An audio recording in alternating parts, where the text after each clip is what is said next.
todo vencedor, ele decidiu em algum momento na vida dele ser vencedor. Todos. Então, se você olha aí para os esportes no mundo, né, sempre tem lá as pessoas que venceram, que ganham medalhas, que ganham troféus. Teve um momento na vida dessa pessoa que ela fez uma decisão e disse: eu vou ser vencedor disso aqui, eu vou dar o melhor de mim. Todo vencedor também, ele entra no caminho da vitória. Porque não basta querer e desejar ser um vencedor, se não se submeter ao processo, a entrar no caminho que leva à vitória. Quantos querem ser vencedores aqui no Senhor? Então, como é que você quer ser um vencedor no Senhor se não entrar no caminho da vitória? É impossível. Muitos cristãos desejam vencer, desejam lutar e vencer, desejam entrar no caminho do vencedor, mas às vezes não sabe, às vezes não entra, às vezes sabe e não entra, não é? Mas não é o seu caso, você está ouvindo a palavra de Deus aqui, você está sendo instruído, você tem a opção de escolha, amém? Mas é preciso um dia, um momento de lucidez, ou um momento de meditação, onde você decide. Você sabe, decisões fazem parte da vida. E da vida com Deus também. Então os vencedores, eles também têm seus ideais. O vencedor, se você olha um maratonista, por exemplo, uma criança, um jovem, ele sempre tem um ídolo, ele sempre tem alguém que ele diz: eu quero ser igual a esse aí. Você sabe, isso funciona para todos, tanto na vida natural quanto no mundo, mas também no reino de Deus é assim. Se eu quero ser um vencedor, mas Jesus não é o meu foco, não será, não serei, né? Se eu quero ser um vencedor, mas não entro no caminho que Cristo propôs para mim, eu não vou chegar lá no final e dizer: eu sou um vencedor.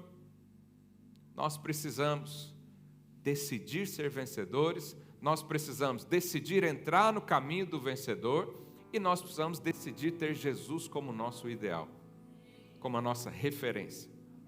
Então, se fizermos isso, com certeza, lá no final da sua vida, você será aprovado. Por quê? Porque Deus te chamou para isso. Deus te chamou para ser vencedor. Deus já te deu um caminho, Ele colocou Jesus à sua frente. Ele diz: segue a Cristo. Os apóstolos também falavam a mesma coisa. Paulo diz: sede meus imitadores, como eu sou de Cristo. Enquanto Cristo estiver à sua frente, você vai ser conduzido ao caminho de vitória. Mas quando trocamos Jesus por outra coisa, então começam os problemas. E aí nos afastamos cada vez mais, e aí vemos o propósito de Deus sempre paralelo à nossa vida, nos sentimos desencaixados, porque a gente não consegue nem ser feliz no mundo, e nem estar com o Senhor mais ou menos. Eu não posso servir o Senhor com metade da minha vida. Eu não posso servir a Deus com 10% da minha renda. Eu tenho que dar todo o meu coração para Ele. Esse é o chamado que o Senhor tem para mim e para você. Lá em Efésios 4:13, a Bíblia diz que o Senhor levantou pastores, apóstolos, evangelistas, profetas e mestres para aperfeiçoamento dos santos. Quem são os santos? Você. Olha para o seu vizinho, você é um santo. Então lá em Efésios, antes desse texto, diz que entre nós recebemos instruções, aprendizado, né? Troca de experiências.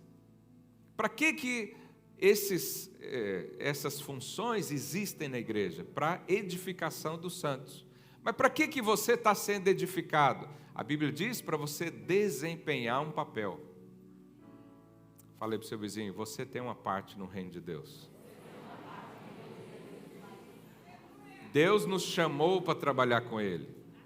De Cristo somos que? Cooperadores, diz a palavra.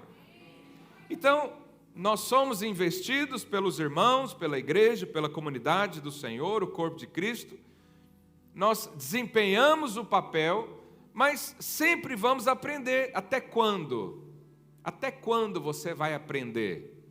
Lá no verso 13 diz, olha lá, até que todos, diga todos, cheguemos à unidade da fé, diga unidade da fé, diga do pleno conhecimento do Filho de Deus, diga a perfeita varonilidade e a medida da estatura da plenitude de Cristo. Então nós vamos andar juntos e aprender uns com os outros até que Cristo seja formado totalmente dentro de nós. Então, a cada dia você se parece mais com Jesus. A cada dia você se parece menos com o mundo e mais com Jesus. É isso que diz a palavra de Deus. É para isso que nós estamos aqui. É para isso que você participa de tantas reuniões. Porque a cada dia você está mais fortalecido, a cada dia é parecido com Ele, a cada dia as suas respostas são diferentes, a cada dia as suas reações são diferentes. Antigamente você já partia para a briga, ou você se isolava, ou você agredia as pessoas. Hoje não, você consegue controlar, porque você está cheio do Espírito Santo, você não se move mais por sentimentos, você não se move mais pela razão. Então isso é Cristo ser formado em nós. A cada dia eu me sinto mais amado pelo Senhor, a cada dia eu percebo o meu valor nele, a cada dia eu estou próximo, né, do chamado que Ele me deu, da proposta que Ele fez para mim, para o meu chamado individual. Mas tudo isso acontece porque nós estamos aqui hoje reunidos. Agora, para eu ser como Cristo, eu preciso então de uma definição do Senhor, porque Jesus não é desse mundo. Jesus não é desse mundo. Certa vez, Jesus ministrou uma palavra, as pessoas não aceitaram, e aí os discípulos falaram para Jesus: Senhor, o Senhor quer que a gente ore e desça fogo do céu para consumir esse povo? E o Senhor falou: vocês não sabem de que espírito vocês são. Eu não vim para isso. Às vezes dá vontade, não é? Aquele vizinho abençoado, você fala: oh Deus, não está chovendo fogo hoje não? Aquele marido abençoado, você fala: oh Deus, o Senhor ama tanto esse homem, leva ele. Brincadeira, ninguém aqui faz essa oração não.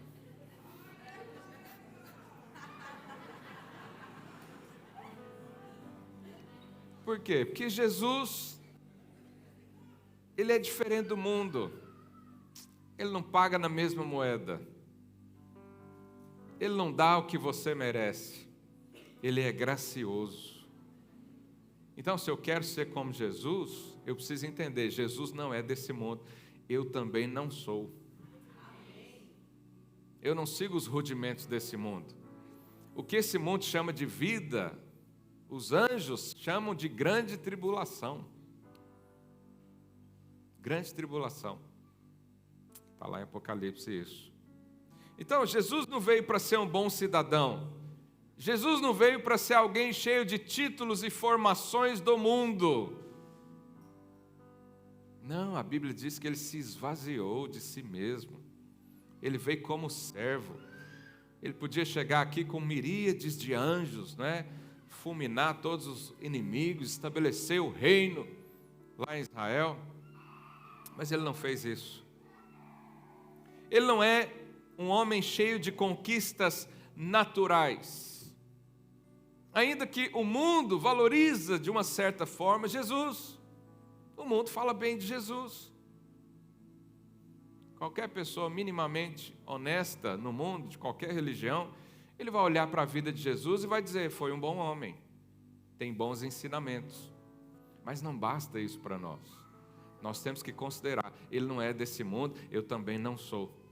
E ele agora me chamou para um outro reino. Não foi isso que vemos aqui domingo passado? Ele nos transportou do império das trevas. Para onde?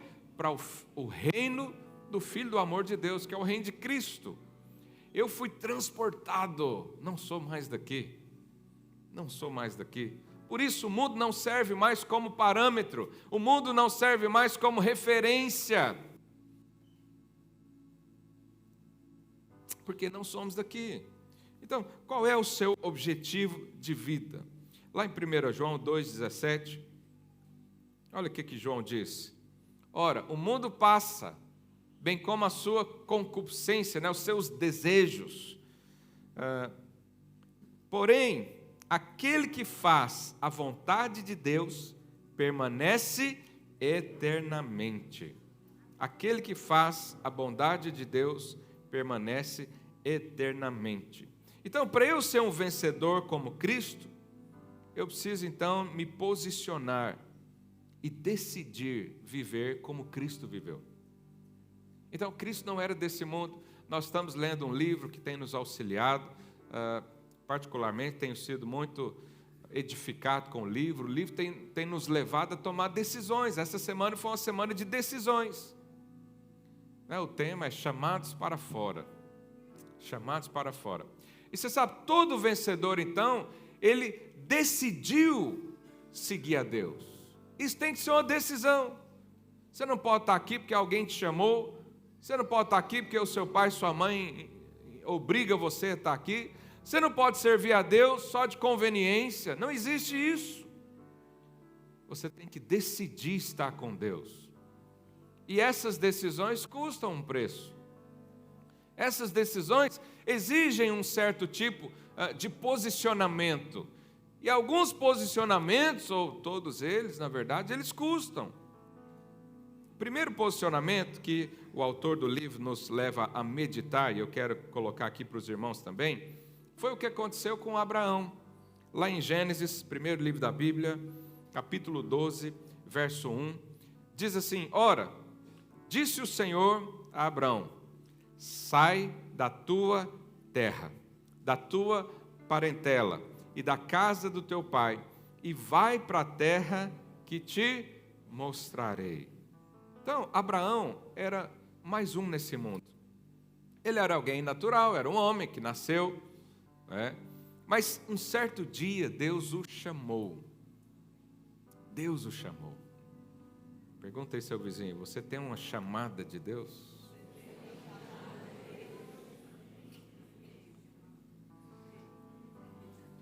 O dia que você receber essa chamada, caso não aconteceu ainda, vai ser um dos dias mais extraordinários da sua história. Deus me chamou. Deus me chamou. Eu lembro que eu tive essa chamada com 15 anos de idade. Eu estava num culto de jovens e o Senhor estava falando comigo, eu estava chorando, não sabia nem muito o porquê. E aí um pastor veio e falou comigo: você será um plantador de igrejas. E eu falei: que é isso, meu Deus? Pensei que a igreja era só vir aqui, vamos plantar. E eu na época não tinha muito entendimento, fui conversar com meu pai, que é um homem de Deus também, e ele confirmou isso. Então foi o dia que Deus me chamou. O dia que eu percebi que para Deus eu tinha utilidade. O dia que eu percebi que eu não era só mais um jovem na face da terra. Eu era alguém com um chamado. Então aquilo entrou no meu coração. E eu abracei isso. Falei: é isso que eu vou viver, é isso que eu vou ser. Muitos anos depois isso veio acontecer. Então sair da terra, sair da parentela, da casa do pai, significa desconexão completa com esse sistema do mundo. Então, o mundo quer formatar você da forma do mundo. Eu não preciso nem explicar como é que o mundo está. Basta ver aí os noticiários e ver tanta coisa maligna que tem acontecido. Esse é o sistema maligno. E Jesus diz: o ladrão está aí para roubar, matar e destruir. Então, eu preciso estar desconectado desse mundo. Eu não posso ser igual a uma pessoa qualquer que não é do reino de Deus. Não estou dizendo que nós somos melhores, não. Nós somos tudo, como diz lá na minha terra, farinha do mesmo saco. Todo mundo carece da glória de Deus, todo mundo precisa do Senhor. Todo mundo. Todas as pessoas. Mas eu também não posso ser alguém igual ao mundo. Eu tenho que ser diferente. Eu me lembro quando a gente era jovem ainda, fazíamos congressos de jovens, E teve uma conferência que nos marcou muito, que era a conferência dos jovens, e o tema era na contramão do mundo. O mundo está indo para um lado, eu estou indo para o outro. Então, quando você decide desconectar disso, você se torna uma pessoa esquisita. Você se torna uma pessoa diferente. Então, lá na escola, eu era diferente. Todo mundo fazia tal coisa, eu não fazia. Todo mundo ia para um lugar, eu não ia. Todo mundo participava de uma festa, eu não participava. Por quê? Porque aquilo não tem nada a ver comigo. Eu não sou desse mundo. Então, o mundo tem uma forma de sentir prazer. O mundo tem uma forma de sentir, entre aspas, paz. Mas isso não serve para mim, porque a minha paz vem do Senhor, o meu prazer vem do Senhor, a minha satisfação vem do Senhor. O mundo não pode me dar isso. E olha que a gente vê muita gente tentando. Às vezes até na igreja, você está na igreja e por alguma razão você vai lá para o mundo tentar ver se lá é bom. Não faça isso. Já voltaram muitas pessoas dizendo que não é bom. Não serve. Talvez muitos aqui de nós tenham esse testemunho para dar. Então, eu sou diferente.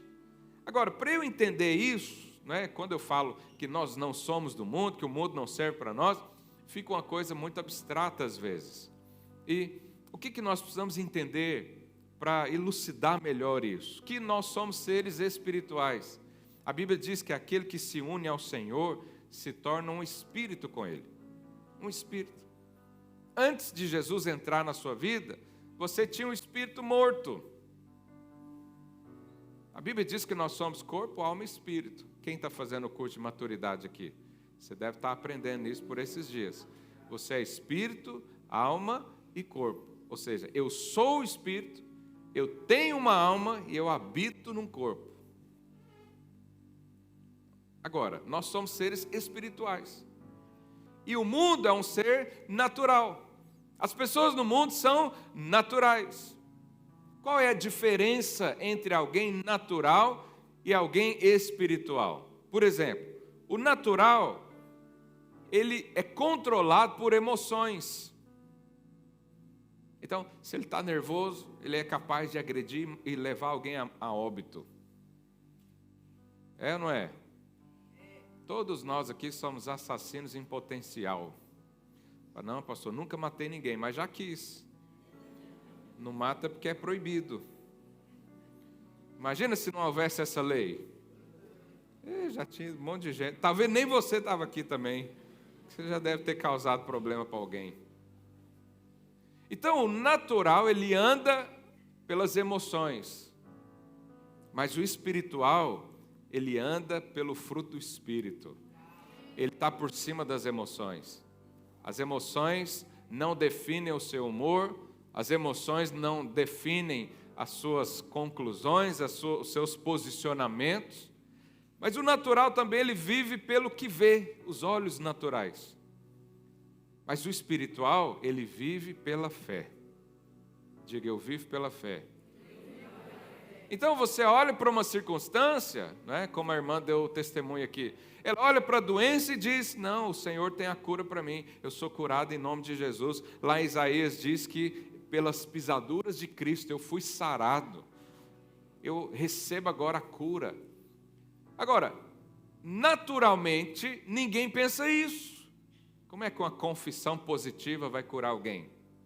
No mundo tentam fazer isso. Mas confissão positiva não muda nada. Andar pela fé muda tudo. Que a fé traz existência àquilo que não existe, aquilo que os olhos não vê. Aleluia.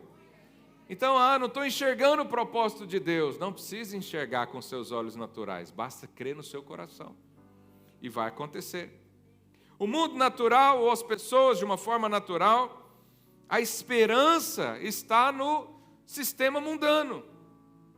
Mas eu e você que andamos no sobrenatural, a nossa esperança está na glória de Deus.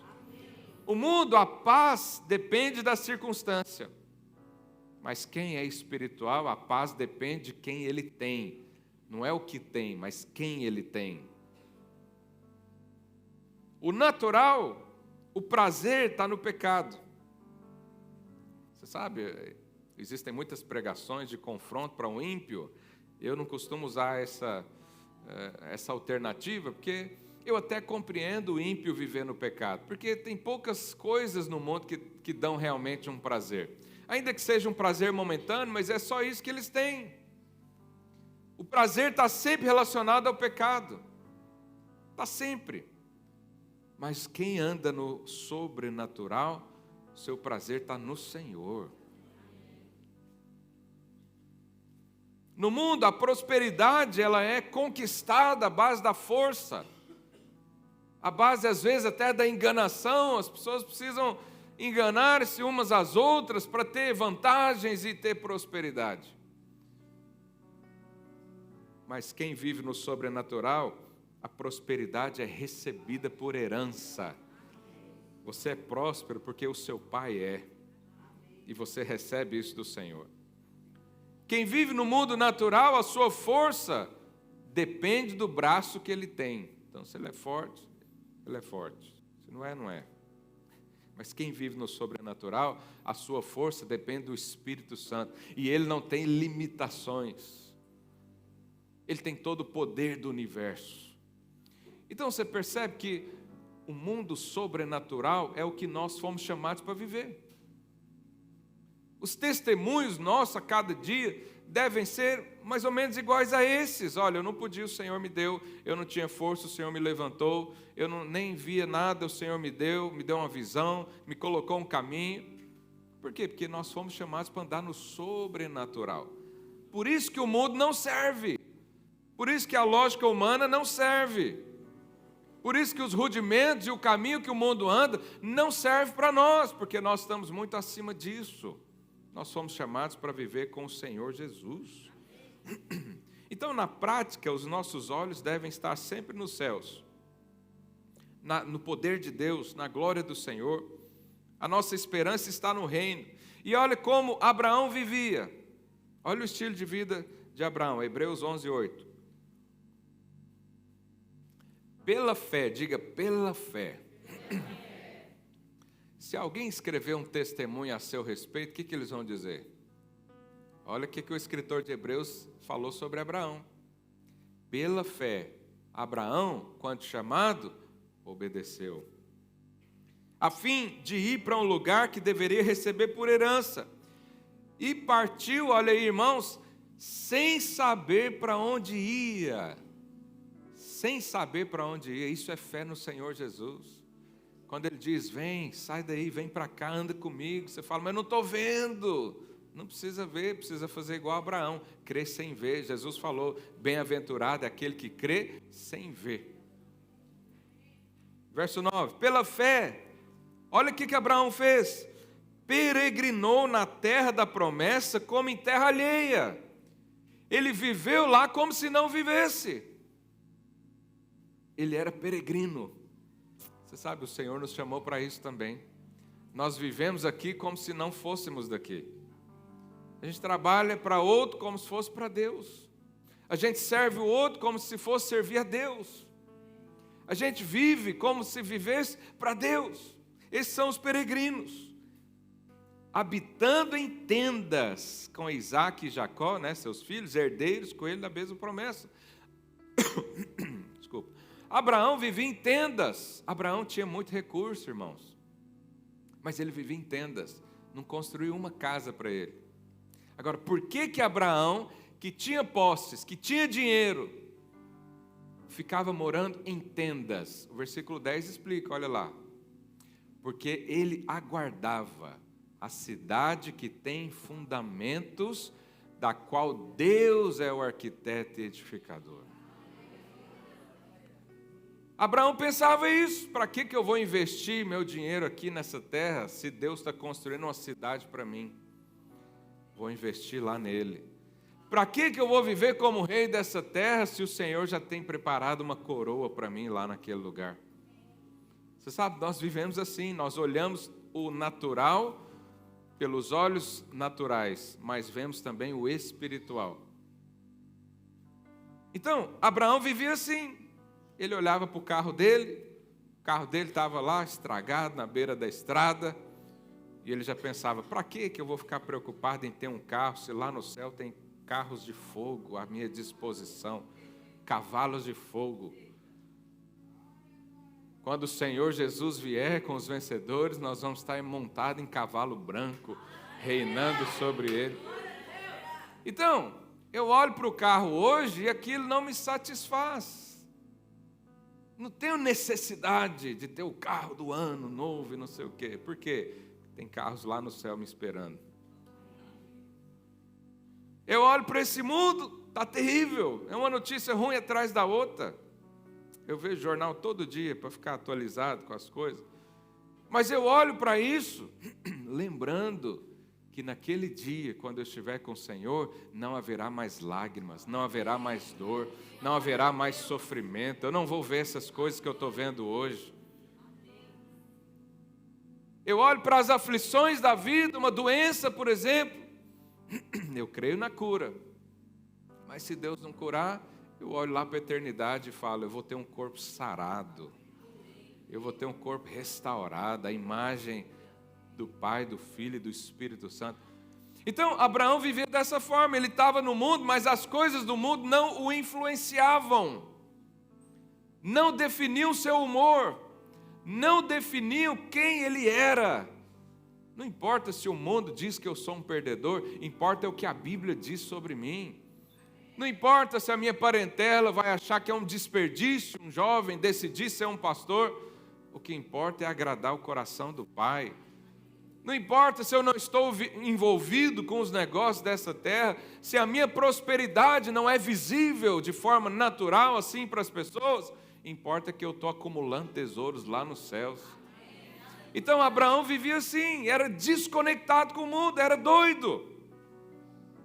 Então, se alguém chamar você de maluco, considere isso um elogio. Mas se alguém te chamar de amigão, toma cuidado. Se o mundo chamar você de amigo, toma cuidado. Se a mídia falar bem de você, toma cuidado. Tem alguma coisa errada aí. Porque o vencedor anda na contramão do mundo. Aleluia. Abraão foi chamado de amigo de Deus. Amigo de Deus. Então, lá em Tiago, o apóstolo Tiago diz algo forte para nós. Tiago 4:4. Olha o que ele diz. Fazendo aqui uma série de advertências. Olha o que Tiago diz. Infiéis, não compreendeis que a amizade do mundo, diga, a amizade do mundo é inimiga de Deus. Aquele, pois, que quiser ser amigo do mundo, constitui-se inimigo de Deus.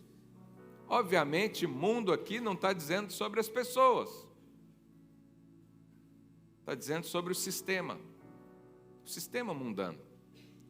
Então, ou você é amigo do mundo, ou amigo de Deus. Ou você será bem visto no mundo, ou bem visto por Deus. Ou você será bem falado no mundo, ou bem falado por Deus. Eu decidi estar com o Senhor. Eu decidi ser bem falado pelo Senhor. Eu decidi ser chamado de amigo do Senhor. Não amigo desse mundo. Por quê? Porque nós somos vencedores. Agora, é óbvio que isso vai custar decisões. Então, lá em 2 Timóteo 3,12,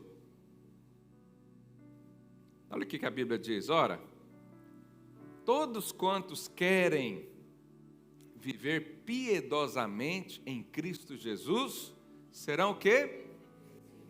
Perseguidos. Não tem jeito de seguir Jesus e ser amigo do mundo. Não tem jeito de ser aceito por Jesus e ser aceito na escola ao mesmo tempo. É impossível. Ou você anda com Jesus, ou você anda no mundo. Ou o seu prazer está em Jesus, ou está no mundo. Não, mas eu quero as duas coisas. Não existe. Não existe. É ilusão. É ilusão. Então, hoje eu quero desafiar você a ser chamado e a decidir desconectar completamente do mundo e viver para o Senhor.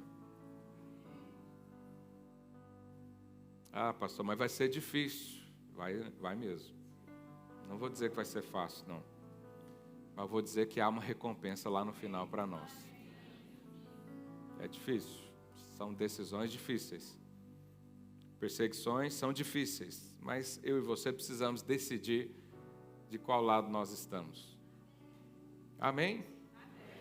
Quem já fez sua decisão aqui? Amém. Aleluia.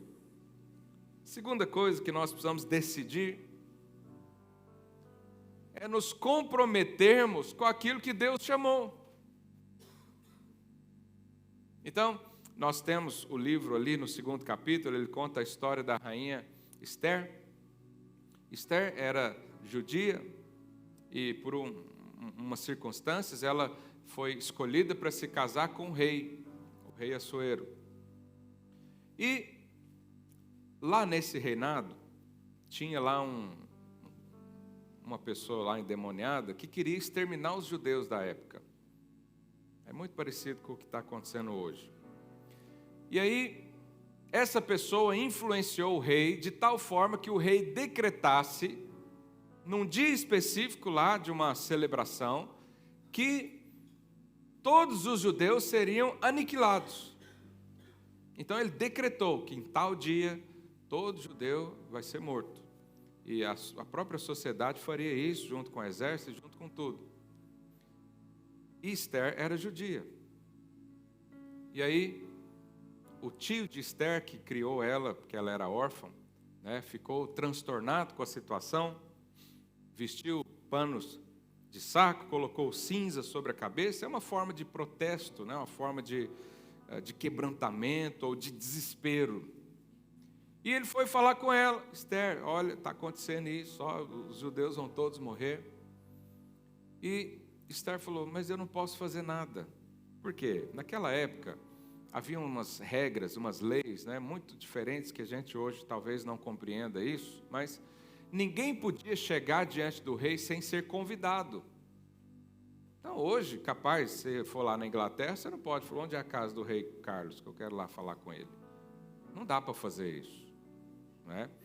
E naquela época tinha punição se alguém fizesse isso. Então, se o rei estivesse num lugar e alguém entrasse sem ser convidado, né, ele podia ser morto, essa pessoa. Era a regra, era a lei da época. E Esther, então, faz isso. Chegou diante do rei para interceder pelo seu povo. Ou seja, ela decidiu correr o risco de vida para salvar o seu povo. Ou seja, ela decidiu servir a Deus. Ela decidiu que a sua vida não era só ficar lá no palácio desfrutando das coisas. Ela entendeu que a sua vida não era só ficar aqui desfrutando da graça, da bênção e da bondade de Deus que cai entre nós. É uma maravilha. Sim ou não? Quem gosta de ser abençoado aqui? Amém. Amém. Mas será que o Senhor quer só te dar a bênção para você ficar lá na sua casa desfrutando de tudo e todos? O vizinho morrendo, o outro passando fome, o outro lá perdendo tudo, e você não tem nada a ver com isso.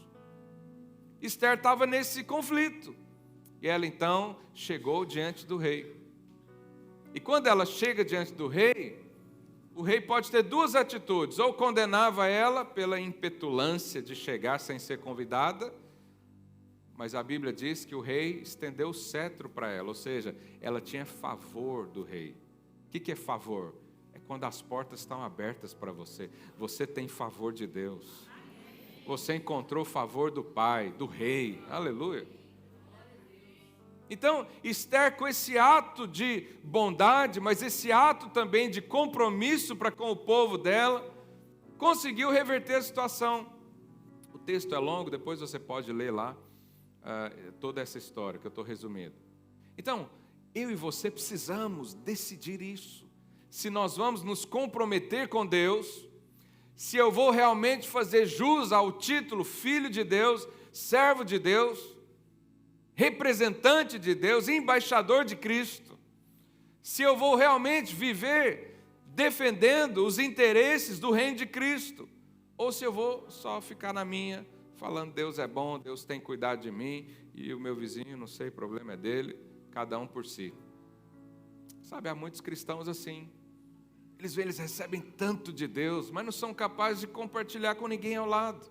Por quê? Porque não tem compromisso com o que o Espírito está fazendo. Jesus falou, olha, o Pai trabalha até hoje, eu também. Hoje é o dia de você falar como Jesus, eu também estou comprometido com o Senhor. Eu também vou lutar pelo meu povo. Eu também vou entrar na guerra para o outro ser abençoado. Eu sou muito abençoado, eu tenho que partilhar isso. Não é só para mim, não é só para minha casa, só para minha família. Vai ser para o povo todo. Fale para o seu vizinho, siga o propósito de Deus. Agora, isso pode custar coisas. Esther corria o risco de ser morta. Servir a Deus implica em perder tempo, entre aspas, ainda que para mim é investimento. Mas para o mundo é perder tempo. O que você está fazendo na igreja? Larga de ser radical demais. A gente ouve isso. Mal eles sabem o que acontece aqui dentro. É tão bom que a gente realmente não quer sair. É tão bom estar juntos, é tão bom o mover de Deus, é tão bom a nossa fé ser ativada dentro do nosso coração. Mas nós precisamos decidir levar isso para as pessoas. Quantos já fizeram a sua decisão? Aleluia. Se você não fez ainda, hoje é o dia de você decidir. Nós vamos orar daqui a pouco e você pode decidir isso. Agora, quando nós decidimos servir a Deus, também vem pressões de todo lado. Vem angústia, vem perseguição, vem dificuldades. Mas por que isso? Porque o inimigo não quer que você seja um cristão posicionado. Ele quer que seja um cristão não praticante. Já ouviu isso? Qual a sua religião? Eu sou católico não praticante. Então não é coisa nenhuma. Eu sou evangélico não praticante. Ou, o pastor Rainer me lembrou bem, eu sou de Cristo, mas não faço parte de nenhuma igreja.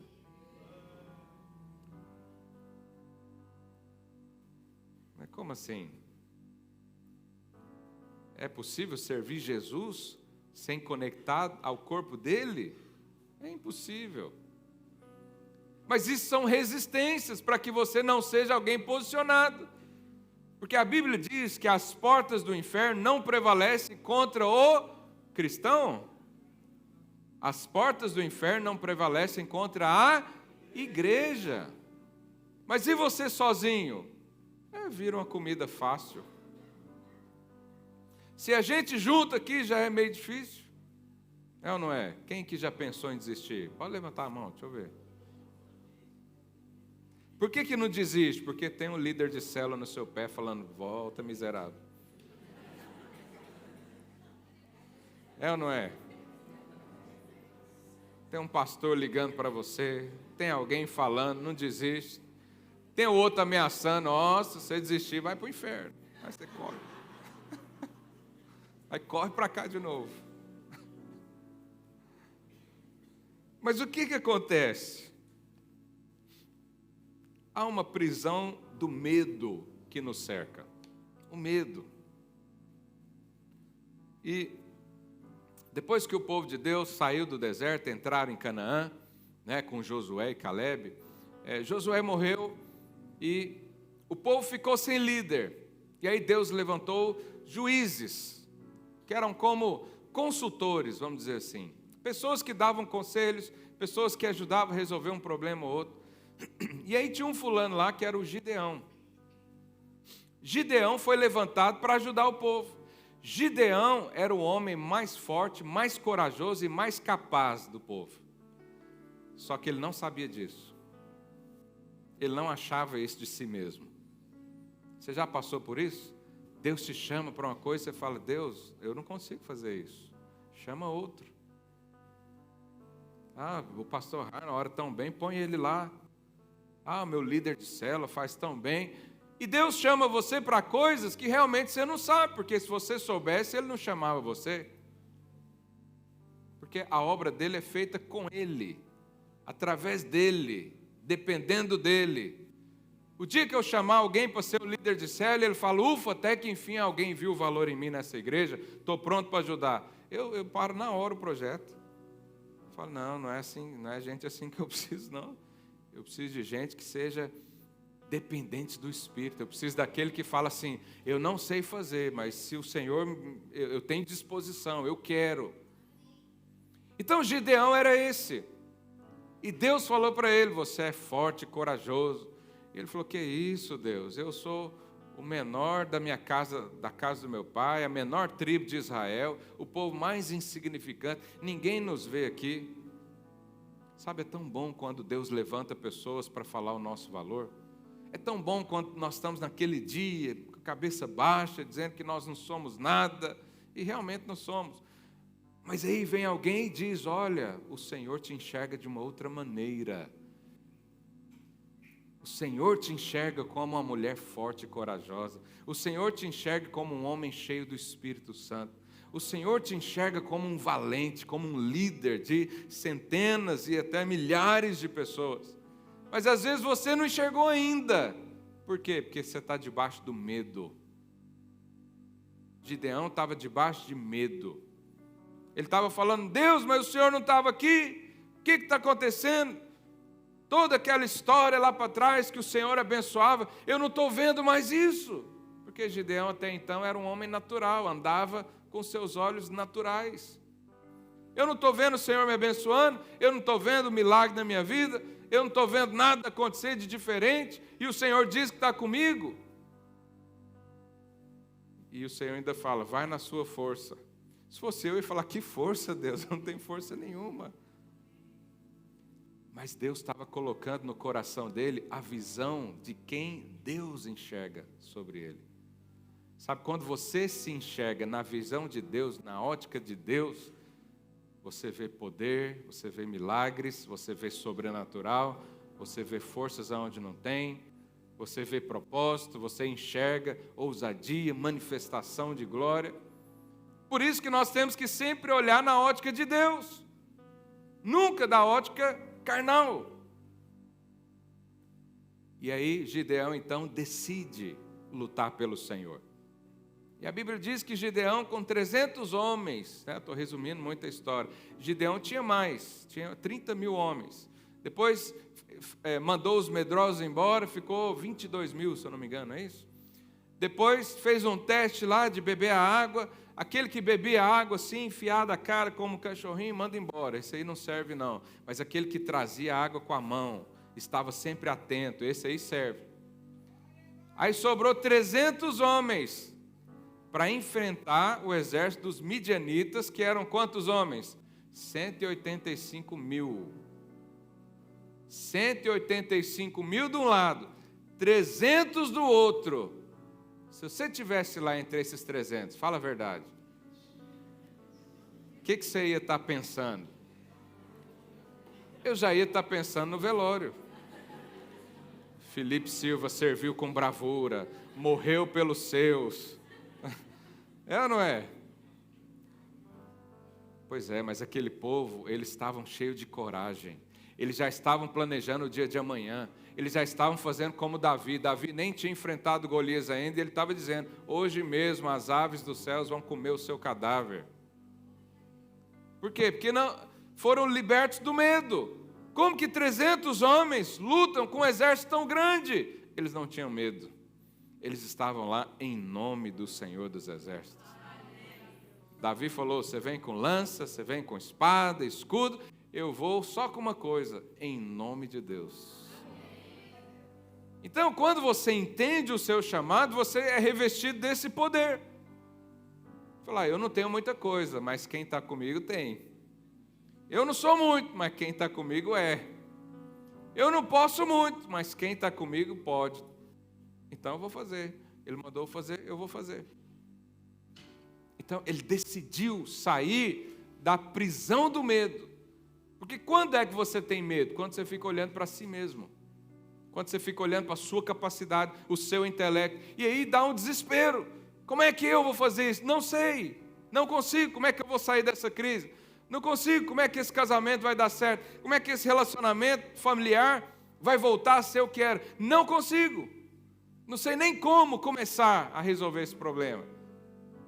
Aí o Senhor chega e fala, mulher forte e corajosa, homem forte e corajoso, levanta daí, vai enfiar a espada no bucho do inimigo. E aí Gideão tem a conquista toda. Tem um filme dos 300 que ilustra, né, de uma certa forma, o que aconteceu. Então, como é que eu venço o medo? Eu preciso confiar em Deus. Se Deus me chamou, eu vou. Se Deus mandou, eu faço. Se Ele diz, eu acredito. Ponto final. Não interessa se eu olho para o céu, ele está azul. Se Deus falar que ele é vermelho, eu vou falar, você é mentiroso, você é vermelho. Por quê? Porque Deus falou. Se Deus falou que a sua família toda vai se converter e servir ao Senhor, ainda que você vê pessoas de todo lado, indo para tudo quanto é lugar, você vai dizer, o Senhor disse, eu acredito, a minha família vai estar um dia aqui congregando comigo. Se Deus te deu um sonho, seja ele maluco, confia. Por quê? Porque o Senhor é que vai fazer isso acontecer, não é você. Então, o medo não tem que encontrar espaço na sua vida. E quanto mais você entende quem é Deus e quem é você em Deus, mais o medo vai embora. Olha o que diz João, 1 João 4,18. No amor, diga no amor. No amor. Quem que é o amor, irmãos? Em Jesus não existe medo. Antes, o perfeito amor lança fora o medo. Ora, o medo produz tormento, logo aquele que teme, aquele que é medroso, aquele que é paralisado, não é aperfeiçoado no amor. Verso 19, nós amamos porque Ele nos amou primeiro. Pastor, como é que eu venço o amor? Venço o medo, ninguém vence o amor. Como é que eu venço o medo? Declara todo dia, eu sou amado por Deus. E o dia que você entender isso, ou começar a entender isso, não existirá mais medo na sua vida. Aleluia. Fala aí para o seu vizinho, decida sair da prisão do medo. Então, o medo, a preocupação, a ansiedade, isso são coisas que não agregam nada em você, nada, absolutamente nada. Ninguém ganha nada em ser ansioso. Não fale isso como parece engraçado, eu sou muito ansioso. Não fale isso, você não é. Você é forte, você é corajoso. Você é um homem de fé, uma mulher valente, mulher de fé. Você confia na palavra de Deus. Você é enviada por Deus. Quando você entra no lugar, é Deus entrando ali através de você. Quando você fala, é Deus falando através da sua boca. Quando você abraça, é Deus abraçando através de você. Você é o que Deus diz e ponto final. Por quê? Porque não somos nesse mundo. E por último, Jesus também decidiu um dia sair da sua zona de conforto. O Senhor um dia decidiu. Isso aconteceu antes da fundação do mundo. A Bíblia diz que antes da fundação do mundo, Jesus já havia sido crucificado na teoria. Ele já tinha decidido. Deus estava muito bem na sua trindade, na sua perfeição, o Pai, o Filho e o Espírito Santo vivendo entre si, mas decidiram um dia criar um homem. Criou o homem já começou na obediência, já começou a rejeitar Deus, mas Deus continuou querendo uma grande família. E aí Deus começa várias vezes, escolhe Abraão para definir um povo, o povo rejeita, e você vê a história do Velho Testamento inteiro, é Deus querendo aproximar e o homem desaproximando, até que chega Jesus. Deus sabia que era só Jesus que viesse aqui nesse lugar, que poderia reconciliar ao propósito original que é ter uma grande família. Só Jesus poderia fazer isso. E Jesus então veio. Jesus precisava fazer isso? Não. Mas ele decidiu. Ele decidiu fazer. Jesus decidiu, como vemos a história do profeta Oséias, ele decidiu escolher uma esposa que não o queria. E ele casou com a mulher, Gomer, né? A mulher saiu de casa para ir se prostituir, ele foi lá, buscou ela novamente, ela ficou um tempo, voltou para a prostituição, Ele foi buscar ela novamente. Isso mostra e ilustra o que Jesus fez por mim e por você. Nós trocamos Jesus a todo momento. Nós trocamos Jesus por pessoas, nós trocamos Jesus pelo pecado, nós trocamos Jesus pelo conforto, pela prosperidade material. A gente troca Jesus. Ainda assim ele diz, eu vou casar com você. E mais, ele não diz só isso. Ele diz, eu vou cuidar de você, vou tirar suas manchas, vou tirar suas rugas, vou tirar os seus defeitos, vou vestir a melhor roupa em você, vou cuidar de você, até que naquele dia você esteja perfeita. Jesus fez isso. Agora, o que nós podemos fazer? Aceitar. Eu posso aceitar isso ou não. Eu posso aceitar querer casar com Jesus, querer estar unido com Ele pela eternidade afora, ou não. Ou posso continuar minha vidinha simples, egoísta, vazia, sem gosto. Sabe, hoje é o dia de decisão. Então está lá o noivo à sua espera. Está lá o Senhor Jesus jejuando até hoje, esperando por você, esperando das bodas do Cordeiro, esperando o dia da festa do casamento. Nessa semana vamos ter um casamento, aleluia.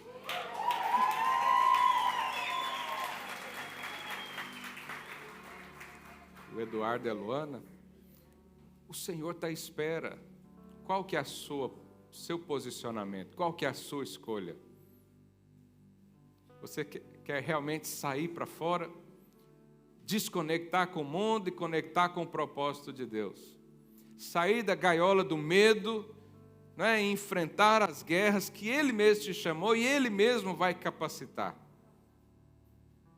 Romper com as coisas que te prendem aqui e dizer, eu quero Jesus, eu quero casar com Ele, eu quero estar com Ele. Feche os seus olhos por um breve momento. Faça a sua escolha, a sua decisão. Você pode decidir desconectar-se com o mundo totalmente, conectar-se com o Senhor. Você pode falar para Ele nas suas palavras, da sua maneira. Ó Deus, eu não sou desse mundo. Fala isso para Deus, quero ouvir a sua voz. Ó Deus, eu não sou desse mundo. Eu fui chamado para viver com o Senhor. Eu não fui chamado para ser um ser natural. Eu não fui chamado para andar conforme as minhas próprias pernas, conforme os meus sentimentos. Eu não sou controlado por emoções, eu não sou controlado pelo que eu vejo. A minha esperança não está nesse mundo. Eu fui desarraigado desse lugar, fui plantado no reino do Senhor. Por isso eu decido agora me desconectar totalmente desse mundo. Eu considero esse mundo lixo para mim. Eu considero esse mundo como algo que não me supre. Não é algo que completa o meu coração. Eu sou suprido pelo Senhor, em nome de Jesus. Eu sou peregrino aqui nessa terra. Fala para o Senhor, eu vivo aqui como se não vivesse. Isso aqui é uma terra alheia. Isso não é meu, a minha pátria está nos céus, porque eu aguardo a cidade que tem fundamento, ao qual o Senhor é arquiteto. O Senhor tem preparado um reino, e eu estou completamente envolvido com esse reino. Decida agora se comprometer com Deus. Deus, eu quero comprometer com a Tua obra. Eu quero andar com o Senhor, eu quero ser um representante do Senhor. Eu quero ser embaixador de Cristo na minha geração, na minha casa, na minha escola, no meu trabalho. Eu quero ser representante do Senhor. Eu quero que o ministério da reconciliação, como diz a Tua palavra, aconteça na minha vida.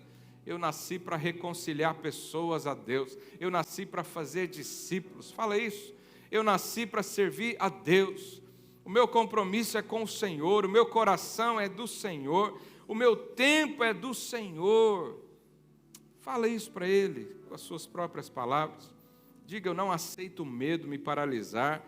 Eu não aceito as circunstâncias. Eu não aceito o domínio desse mundo. Eu não aceito as preocupações, as ansiedades dessa vida paralisarem os sonhos do Senhor para mim. Porque eu sou forte e corajoso, eu tenho o Espírito Santo de Deus, eu fui ungido com poder, eu tenho a autoridade autoridade para curar, autoridade para libertar cativos, autoridade para trazer a palavra de vida, de fé, de esperança e de paz. É esse quem eu sou, em nome do Senhor Jesus, em nome de Jesus, aleluia, aleluia. Hoje é um dia de decisão, você sabe, o Império Romano foi um dos maiores do mundo, se não o maior, e a forma como eles conquistavam as cidades, eles tinham uma estratégia. O Império Romano conquistou a Ásia, a Europa, o norte da África, era um império muito grande. E como eles faziam para manter isso? Sabe, não é fácil conquistar um outro país e mantê-lo sob domínio do império. Não é fácil, porque as pessoas querem sempre a sua independência. Mas eles tinham uma estratégia naquela época. O que eles faziam?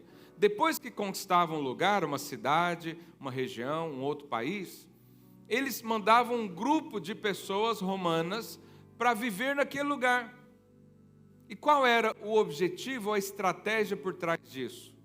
Aquele grupo, aquelas pessoas devidamente selecionadas, escolhidas, eles iam para lá para influenciar aquele povo e mostrar para aquele povo dominado o estilo de vida superior dos romanos. Então, eles entraram na culinária romana, entraram na moda, as vestimentas dos romanos, entraram na escola, falando tanto que as leis em Roma eram bom, o tanto que a forma de vida em Roma era bom, o tanto que a sociedade era feliz. Então, eles eram professores, advogados, médicos, a medicina de Roma é bom. E o resultado era que aquele povo conquistado, ao final de um tempo, eles desejavam ser romanos. Por isso o império foi tão grande. Por isso o império cresceu. E esse pessoal que era enviado, com esse objetivo, eles faziam reuniões para mapear as coisas, para ver como é que estava funcionando. Então, eles eram infiltrados. Porque eles estavam ali, não ficavam falando, eu sou romano, eu sou romano. Não, não. Eles iam, na minha terra, diz comendo pela beirada. Quando você quer abraçar alguém, você vai pela beirada, assim. Quando você quer conquistar, vai devagarzinho. Eles faziam isso, eram infiltrados. Eles eram agentes neutralizantes. Quando eles viam ali alguém que não estava aceitando muito as coisas romanas, aí sim eles se identificavam, eu sou da autoridade romana, se você não aceitar isso, nós vamos dar um fim na sua vida e pronto. Eles faziam isso. E eles também eram sustentados por Roma. Então, viviam para isso. E o nome desse grupo chamava-se Eclésia, ou Eclesia. Eclésia, que significava aqueles que foram chamados para fazer essas coisas aí. E é interessante que Jesus usou essa palavra também. Lá em Cesareia de Filipe, quando Jesus reuniu os seus discípulos, ele perguntou para os discípulos, quem dizem ser o homem, o filho do homem? Quer dizer, quem a sociedade diz que eu sou? Uns falam que o Senhor é reencarnação de João Batista, outros falam que é reencarnação de Elias. E aí Jesus falou, mas e vocês? Quem vocês acham que eu sou? E aí Pedro levanta, você conhece a história, ele diz, tu és o Cristo, o Filho do Deus vivo. E aí Jesus fala para ele, olha, não foi nem carne nem sangue que revelou isso para você, foi o meu Pai que estás nos céus. E ele diz, Pedro, tu és pedra, e sobre essa pedra, olha lá, vamos abrir essa parte aqui, Mateus 16, 18. Também eu te digo que tu és Pedro, e sobre essa pedra, ou seja, sobre essa revelação de que eu sou o Cristo, edificarei a minha igreja, e as portas do inferno não prevalecerão contra elas. Agora, essa palavra igreja, no original, é o quê? Eclésia. Os chamados para fora. Jesus falou, da mesma maneira que os romanos têm os infiltrados, que vão influenciar e mostrar como é bom o domínio de Roma, está aqui hoje a minha eclésia. estão os enviados que vão mostrar para esse mundo a superioridade do meu reino. Jesus falou, está aqui a minha eclésia. Sabe, eu quero falar hoje para você, você faz parte da eclésia de Cristo. Você faz parte daqueles que Deus enviou para cá, para essa cidade, para a família onde você está, lá para o trabalho onde você está, para morar na cidade que você mora, com o objetivo de mostrar para esse povo o tanto que é bom o reino de Deus. Agora, nós podemos aceitar isso ou não. Você pode continuar vivendo a sua vida de forma individual, né, de forma a suprir só você mesmo, ou você pode levantar hoje e dizer, eu sou membro da eclésia de Deus. Eu sou chamado pelo Senhor, eu tenho um propósito aqui nesse lugar, eu vou viver para Ele. Quantos querem dar essa resposta hoje para o Senhor? Fica de pé no seu lugar mais uma vez. Vamos orar fazendo esse compromisso com o Senhor. Feche os seus olhos, fala...